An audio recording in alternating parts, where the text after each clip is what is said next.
তাহলে আজকে আমাদের ক্লাসের প্রথম কাজ হলো 2 এর পরিপূরক করার নিয়ম। কালকে গত ক্লাসে যে করাইছিলাম ওগুলো মনে আছে?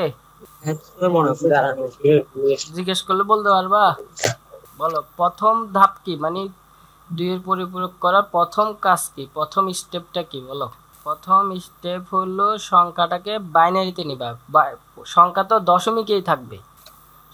সংখ্যা কিসে থাকবে? দশমিক থেকে বাইনারি, তারপর হ্যাঁ, তারপরে কি করবা? প্রথমে দশমিক থেকে বাইনারি, অর্থাৎ যাকে তুমি পরিপূরক বাইর করবা, 2 এর পরিপূরক বাইর করবা, তাকে দশমিক দশমিক সংখ্যা থেকে বাইনারিতে নিবা। যেমন একটু আগে আমি একটা 25 সংখ্যা কি করছিলাম, লিখছি।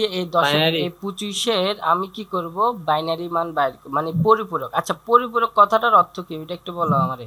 পরিপূরক কথার অর্থ কি বলো? আগে বিপরীত আর কি। হ্যাঁ, বিপরীত। মানে বিপরীত আমি 25-কে -25-এ কি করব, রূপান্তর করব। তো বিপরীত জিনিসটা বাইর করব এখন। তার মানে এটাকে আমরা করব, একটু আগে আমরা 25-এর বাইনারি মান বাইর করছি 1110001। ঠিক আছে, তার মানে এটা বাইনারিতে রূপান্তর হয়ে গেছে। আর কিভাবে করতে হয় সেই নিয়ম তো তোমরা জানো। আচ্ছা, আমরা জাস্ট আপাতত 25-এর বাইনারি মানটা বের করলাম। ঠিক আছে, এখন দ্বিতীয় স্টেপটা কি বলো? দ্বিতীয় স্টেপ কারো মনে আছে? আখের কথা করছি না। ভুলে গেছো? এই দেখো, দ্বিতীয় স্টেপ হলো তোমার অক্টাল হলে, বাইনারি সংখ্যাটাকে স্যার অক্টাল হলে হচ্ছে আগে আগে ওইটাকে বাইনারিতে নিবা। অক্টালে হইলেও আগে ওইটারে কিসে নিবা, বাইনারিতে। সংখ্যা এটা যেটাতেই থাকুক, অক্টালে থাকুক, হেক্সাতে থাকুক, আর বাইনারিতে থাকলে তো বাইনারিতে আছেই। ঠিক আছে, তো যেটাতেই থাকুক সেটাকে আগে বাইনারিতে নিবা। তারপর হলো বাইনারি সংখ্যাটাকে 8 সংখ্যা বানাবা, অর্থাৎ 8 বিট। অর্থাৎ এখন যে সংখ্যাটা আমি লিখছি 25, আগে ওইটা এখন আছে 5 বিট। আমাকে এটারে বানাইতে হবে কয় বিট? আর 3টা জিরো দিতে হবে। হ্যাঁ, সামনে 3টা জিরো জিরো। এই তো বুঝে গেছো, সামনে 3টা জিরো দিব। তাহলে 8 বিটে পরিণত হয়ে গেছে। এরপরের কাজ কি বলো?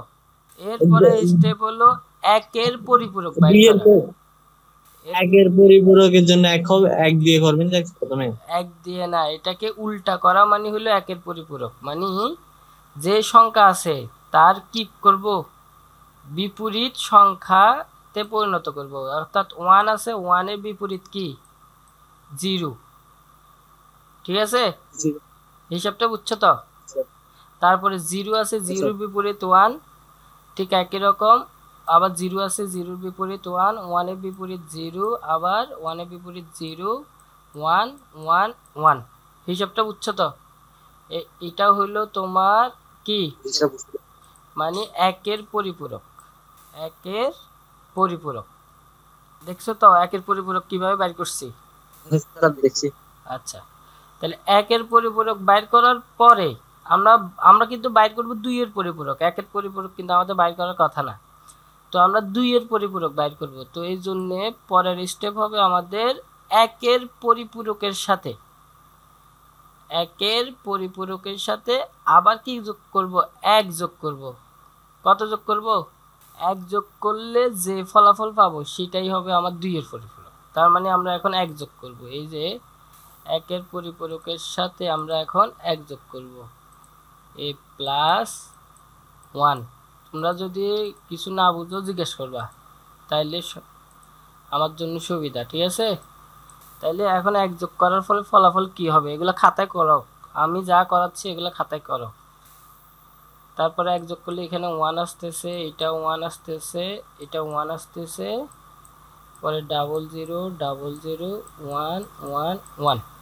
তাহলে এই যে সংখ্যাটা পাইলাম, এই সংখ্যাটা হলো আমার 2 এর পরিপূরক। মানে 25-এর 2 এর পরিপূরক হলো এটা। স্ক্রিনে সেটা দেখছো তো? তার মানে 25-এর 2 এর পরিপূরক, মানে অর্থাৎ -25। এটা মানে হলো আমার -25। হিসাবটা বুঝছো তো? তাইলে এইভাবে করে 2 এর পরিপূরক পাবো। 25টা একটু বুঝেন তো। মানে 25 কিভাবে হয়েছে ওই 25টা কিভাবে বাইনারিতে গেছে ওইটা?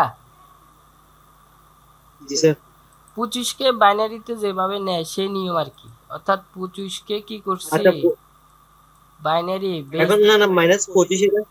এত 25-এর পরিপূরক মানে কি, -25 না, মানে আচ্ছা উল্টাটা, হ্যাঁ। উল্টা, মানে পরিপূরক মানে তো উল্টা। তার মানে এই যে মানটা পাইলাম এখন, এই মানটা হইলো 2 এর পরিপূরক। মানটা কি, এই মানটা হইলো এর পরিপূরক। 2 এর পরিপূরক। আর এই তার মানে এটার ফলাফল হলো -25। হিসাবটা বুঝছো তো? এখন আসো এখানের মধ্যে, এখানে সংখ্যা কয়টা টোটাল? 8টা তো নাকি? হ্যাঁ স্যার, এই 8টা। 8টার মধ্যে সর্ববামে, সবার বামে যে সংখ্যাটা থাকে, যে সংখ্যাটা থাকে, 1। এখানে কত লেখা? 1 লেখা না? এই 1 লেখা থাকা হ্যাঁ মানে স্যার। হলো এটা ঋণাত্মক হিসাব। আচ্ছা তার মানে কোনো কিছুর পরিপূরক দেওয়া আছে, সেটার সর্ববামে 1 লেখা আছে। দেখো আমাদের ক্লাসটা এখন শেষ হয়ে যাবে, তোমরা দ্বিতীয় লিঙ্কে ঢুকো। এই যে 1 লেখা আছে মানে এটা মাইনাস মান। হিসাবটা বুঝতে পারছো তো? কোনো কিছুর পরিপূরকের শেষে হ্যাঁ যদি স্যার, বুঝতে 1 থাকে তাহলে সেটা হইলো মাইনাস মান, এটা বুঝতে হবে। তাইলে আমরা 2 এর পরিপূরক কিভাবে করে সেটা কিন্তু দেখে গেলাম, তাই না?